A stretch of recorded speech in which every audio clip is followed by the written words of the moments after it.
Good morning students. आज हम ads के बारे में पढ़ेंगे। देखिए, एड्स आपको हमको पढ़ा दे रहे हैं आप लोगों को इसलिए अच्छी तरीके से कि आपका ये प्रोजेक्ट वर्क में भी एड्स रहेगा, है ना।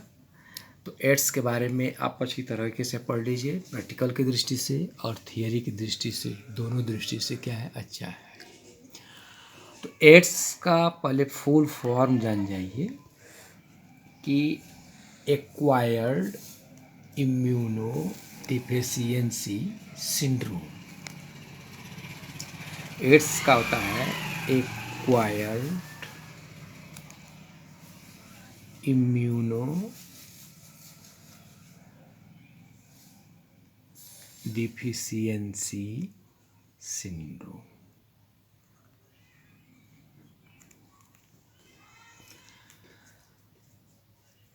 अब जो है मनुष्य के शरीर में एक जो है सुरक्षा तंत्र होता है। मनुष्य के शरीर में एक जो है क्या होता है, सुरक्षा तंत्र होता है। ठीक। और यह रोगाणुओं तथा विषैले पदार्थों से यह रोगाणुओं तथा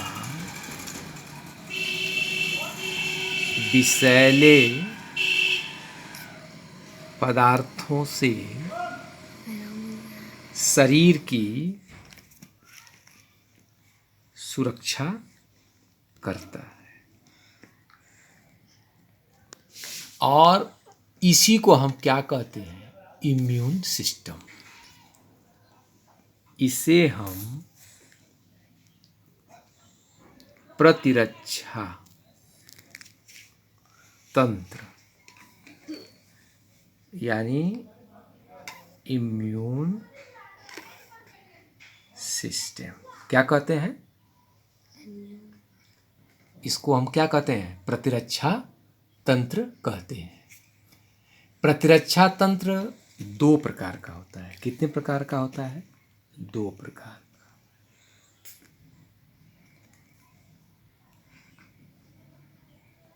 पहला होता है आपका प्राकृतिक,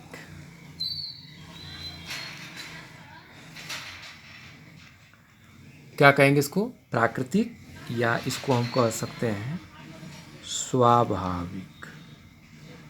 क्या कर सकते हैं इसको, स्वाभाविक। दूसरा होता है उपार्जित। उपार्जित है ना, क्या कहते हैं इसको, उपार्जित प्रतिरक्षा, यानी इसको अर्जित करना पड़ता है, यानी इसको कहते हैं उपार्जित। एक तो नेचुरल होता है, दूसरा आपका क्या होता है, उपार्जित। तो होता क्या है कि उपार्जित प्रतिरक्षा तंत्र में शरीर की सुरक्षा, उपार्जित प्रतिरक्षा तंत्र में शरीर की रक्षा श्वेत कणिकाओं द्वारा होता है। किसके द्वारा, WBC के द्वारा होता है। एड्स जो वायरस है, ये श्वेत रुधिर कणिकाओं की T4 तथा TH लिम्फोसाइट को क्या करता है, नष्ट कर देता है। क्या करता है, उसको नष्ट कर देता है। अब प्रतिरक्षण क्षमता यानी इम्यूनिटी कम होने के कारण, क्षीण होने के कारण रोगी संक्रामक रोगों से पीड़ित होकर के क्या होता है, मर जाता है।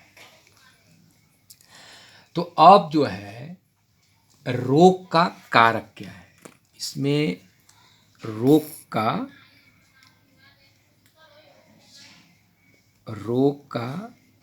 कारक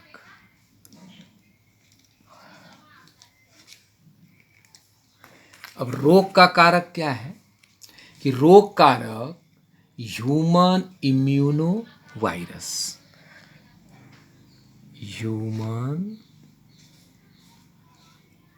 इम्यूनो वायरस यानी HIV, HIV है। यानी रोग का कारक किसका क्या है? एड्स का, ह्यूमन इम्यूनो वायरस HIV। यह एक आरएनए युक्त विषाणु है। यह एक आरएनए युक्त विषाणु है यानी वायरस। यह एक आरएनए युक्त विषाणु है जो रिवर्स ट्रांसक्रिप्शन द्वारा डीएनए बना लेता है, जो रिवर्स ट्रांसक्रिप्शन द्वारा क्या करता है? डीएनए बना लेता है। इसको ऐसे समझ लीजिए, डीएनए है, ये क्या करता है? आरएनए बनाता है। यहाँ पे क्या होता है? प्रोटीन की सिंथेसिस हो जाती है। इसको कहते हैं ट्रांसलेशन, इसको कहते हैं ट्रांसक्रिप्शन। ठीक, तो क्या कर रहा है? Reverse transcription. ये आरएनए क्या करता है? रिवर्स, ऐसे। ठीक, तो क्या करता है कि जो आरएनए विषाणु है वो क्या करता है कि रिवर्स ट्रांसक्रिप्शन के द्वारा डीएनए को क्या करता है? बना लेता है। बात समझ में आई? अब आगे बढ़ते हैं। अब एड्स के लक्षण।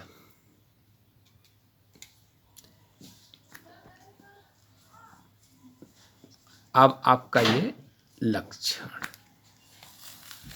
इंग्लिश में कहते हैं सिम्पटम्स। ठीक, तो ये सिम्पटम्स क्या हैं इसके? सिम्पटम्स इसके ये हैं कि एड्स HIV का जो है मुख्य लक्ष्य है। HIV की मुख्य लक्ष्य कोशिकाएं यानी क्या होती हैं? T4 लिम्फोसाइट होती हैं। आपको पहले ही हम बता दिए कि T4 लिम्फोसाइट्स। ठीक, एक कहने का तात्पर्य है कि HIV की जो ह्यूमन इम्यूनो वायरस है का मुख्य टारगेट जो है, मुख्य लक्ष्य कोशिकाएं T4 लिम्फोसाइट होती हैं। इस प्रकार विषाणु शरीर में पहुंचकर इन कोशिकाओं को क्या करता है? संक्रमित करता है और एक विषाणु निर्मित करता है। क्या करता है? जो टारगेट सेल है उसमें क्या करता है? जैसे ये मान लीजिए आपकी सेल हो गई। ठीक, अब क्या किया कि जो HIV वायरस है वो क्या करता है कि इस टारगेट सेल में पहुंच करके इन कोशिकाओं को क्या करता है? संक्रमित करता है और एक क्या करेगा? वायरस को निर्मित करता है जो पोषक कोशिकाओं के डीएनए में क्या होती हैं? समाविष्ट हो जाती हैं। अब यह पोषक कोशिका के सिस्टम का प्रयोग करते हुए अपने लिए प्रोटीन कोड तैयार करता है तथा क्या करता है? आरएनए का निर्माण करता है, जिससे अब क्या होंगे?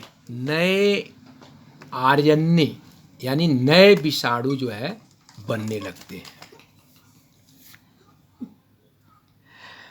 और लिम्फोसाइट कोशिकाओं के नष्ट होने से हमारा जो है T4 जो है, इसको नष्ट होने से प्रतिरक्षा तंत्र हमारा क्या होता है, कमजोर होने लगता है। और सामान्य रूप से 4 से 12 वर्षों तक तो व्यक्तियों के अंतर्गत HIV के संक्रमण का पता ही नहीं चल पाता है, यानी उसको पता ही नहीं है कि हमको एड्स है कि नहीं है। ऐसी जो है प्रतिक्रियाएं होती हैं।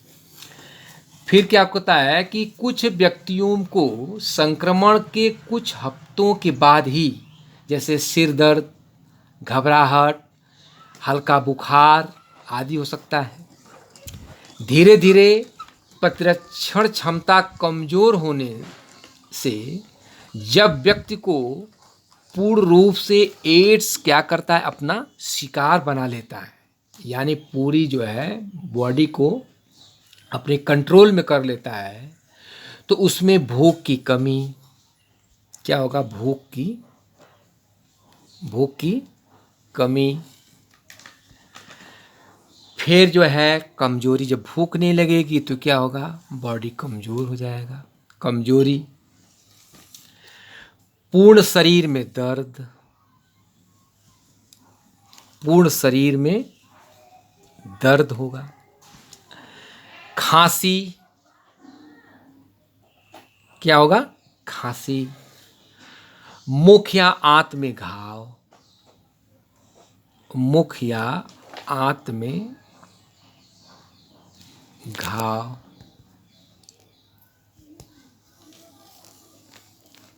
मुख या आंत में घाव आदि जो है होने लगते हैं। और बॉडी के अंतर्गत हमेशा जो है फीवर बना रहता है, हमेशा जो है बुखार बना रहता है, हमेशा जो है बुखार जो है वो बना रहेगा। और जननांगों पे मस्से हो जाते हैं, जो आपका जननांगों पे मस्से उभर आते हैं।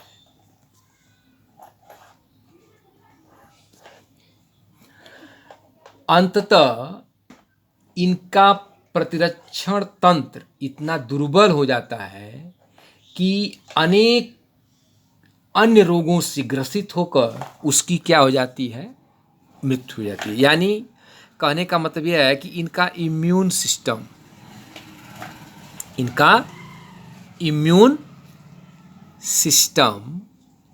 जो है वो क्या होता है, कमज़ोर पड़ जाता है। क्या होता है, इम्यून सिस्टम कमज़ोर हो जाएगा। तो इनके अंतर्गत क्या होता है कि विभिन्न प्रकार की बीमारियां, जैसे हार्ट है, किडनी है, लीवर है, आई है, ये सब जो है धीरे धीरे खराब हो जाने लगेंगे और अंततः व्यक्ति की क्या होती है, मृत्यु हो जाती है।